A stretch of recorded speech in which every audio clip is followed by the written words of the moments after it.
नि जा नि अहिले म भन्दैछु है फेरि के भन्दैछु कस्तो माइक हिँडेको हो हिँड्छु त हेलो दर्शन नमस्ते फ्यापुला जोजोलुपा झोर्ली तासिदेले सेउपाखा के छ खबर अनि मेरो चाहिँ यो तातो नयाँ भ्लगमा सबैजनालाई स्वागत छ हैन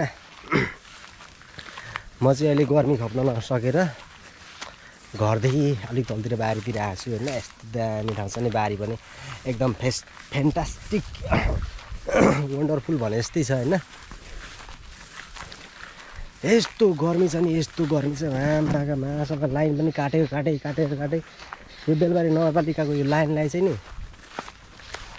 दिन मन लागिरहेछ यार कति पो त यहाँनिर चाहिँ बाँसघारी छ है बाँसघारीमा चाहिँ लास्ट शीतल हुन्छ नि त अनि 12-1 बजी भएपछि म प्रायः डेली जस्तो यतैतिर आउने गर्छु यस्तो दामी छ क्या एकदम फ्यान्टास्टिक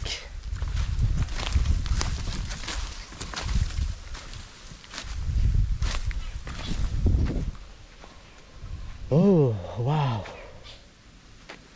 खोला छ होइन यहाँनिर चाहिँ खोला भएको कारणले पनि शीतल हुन्छ है हावा सर आइरहेको हुन्छ 2 hours later म चाहिँ होइन यहाँ बाँसघारीमा आएर बसेको पनि निकै बेर भइसक्यो होइन एकदम शीतल छ छन चाहिँ होइन एकदम लास्ट शीतल छ क्या हावा सर आइरहन्छ खोलाको छेउ पनि छ अब यहीँ मात्रै बसिरहन नि मिल्दैन नि त अब घरतिर लाग्दिने हो म चाहिँ चट्टसँगले खाजासाजा पनि खाने बेला बोला होइन गएर चट्ट बुढीसँग अब एकछिन गफसफ हान्ने हो दामीसँगले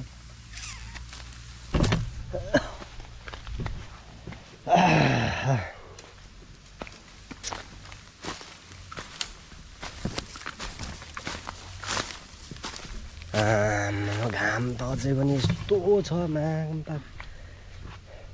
कसरी टिक्ने यार कसरी टिक्ने बाँच्न सकिँदैन क्या हो यो गर्मीले त अच्छा राम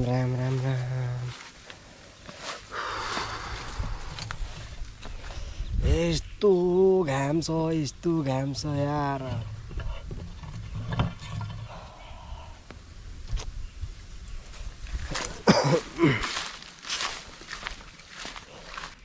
अहिले चाहिँ म ट्याक्कै घर पनि आइपुगेँ होइन ओइ कान्छी के गरेको तिमी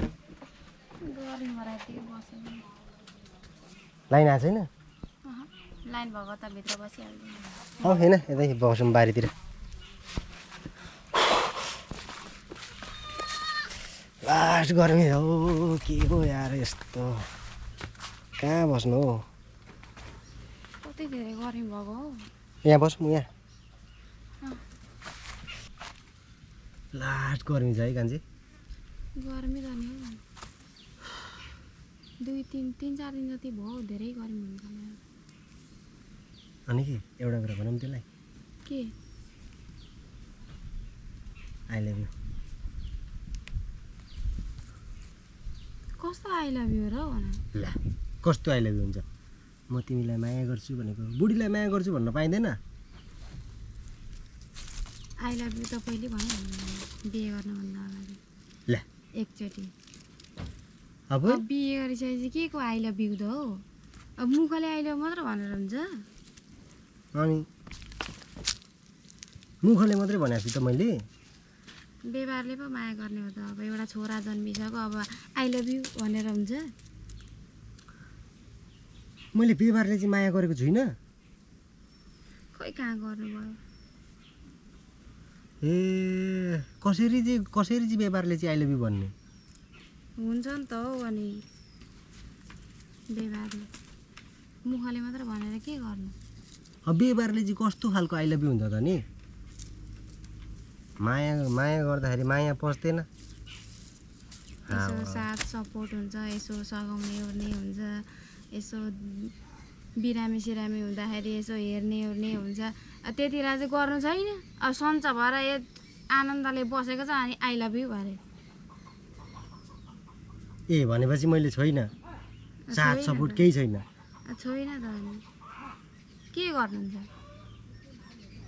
त्यसै यत्रो खाना यहाँ बसिरहेको त जाऊ न त नि कतातिर साथ सपोर्ट हुन्छ त्यतैतिर ए चुप्पे जान्छु नि अनि जाऊ त जान्छु आवा बोले यसो रमाइलो कुरा गरौँ न त भनेर बसेको।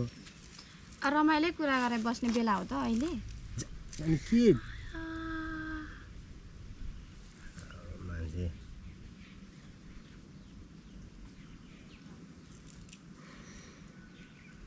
लगाएर मम्मीलाई सुनाइदिन्छु तपाईँको ज्वाइँले कुट्छन् भनेर, अनि हात नहाल्नु अहिले म। कुन मम्मीलाई सुनाउँछु? सासूलाई? झेल्नलाई नसकेर थुपारे हो यता।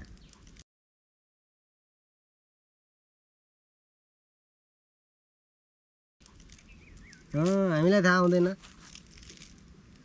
सबैको छोरीचेली चाहिँ झेल्न नसकेर खेद्छन् होला होइन, पठाउँछन् बिहे गरिदिन्छन् होला। बिहेको मतलब त्यही होला, छोरी पाल्न नसकेर बिहे गरिदिएको हो। त्यही त हो नि त। नि नत्र भने किन पठाउनु?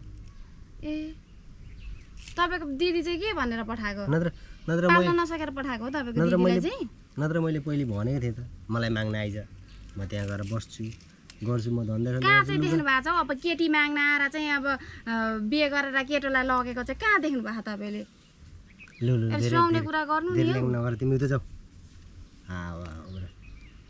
जान्छु, जानेर फर्केर आउँदिनँ अनि थाहा पाउनुहुन्छ त। लु जा नि त, कहाँ जाँदै रहेछ? लु जा त, जान्छु त। लु जा कहाँ जान्छस्? राम्रो कुरा गर, बिच्किने मात्रै खाने। जा। अहिले म भन्दैछु है फेरि। के भन्दैछु? हात नहाल्नु अहिले म। हात नै लात नै हाल्छु अनि थाहा पाउँछ। जा कहाँ माइती जान्छस्? जा। जान्छु त। जा लु जा त। भैँसीलाई आफ्नो सिङ कहिले भारी भएको छ भन्ने कुरा थाहा छ? बाबुआमालाई आफ्नो छोराछोरी कहिले धेर हुँदैनन्, लु बोझ हुँदैनन्। दुई दिन मात्रै। 2 दिन हो। यता उनले 20 वर्षसम्म पालेका बाबुआमाले अब पाल्न सक्दैनन्? त्यस्ता कुरा छाड्दैन। साथी हेर बुढी, माइतीले राम्रो गर्ने भनेको नि 2 दिन पाहुना भएर जाँदा मात्रै हो, नत्र भने अरू बेला आश नगर्दा पनि हुन्छ। 2-4 महिना गएर बसिहेर अनि थाहा पाउँछस् कस्तो हुन्छ भनेर। यत्रो 20 वर्षसम्म बसेको होइन? 20 वर्षसम्म पाले त। 20 वर्ष जस्तो हुँदैन त। हुन्छ, किन हुँदैन? लु त्यहाँ जा नि त। जा लु जा। जान्छु त म। आउँदा पनि आउँदिनँ, एक्लै बस्छु। यहाँ यो छोरी मान्छेलाई त माया त पत्तैन।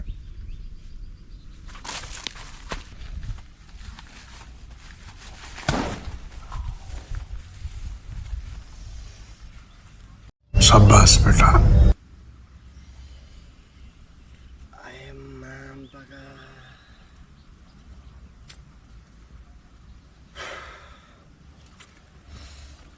रिसले आफूले हानि गर्छ भनेको त यही त होला नि।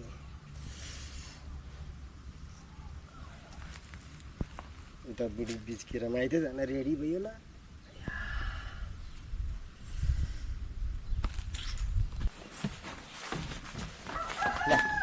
कहाँ हिँडेको म माइत। अब कस्तो माइत हिँडेको? हिँड्छु त। कस्तो हिँड्छु हौ? मलाई 1-2 कुरा भन्नु हुँदैन? 1-2 कुरा मात्र भन्नुभयो? ल कुट्नु भएन? माने त ल, गल्ती भयो ल, सरी। जाने कुट्ने अनि सरी पो बस्दिनँ म त। जा भनेको होइन अघि? सरी भने त। अघि त माइत जा भन्नुहुन्थ्यो त। अनि के जान्छस् अब? जान्छु त। साँच्चै जान्छस्? जान्छु। लु गयो।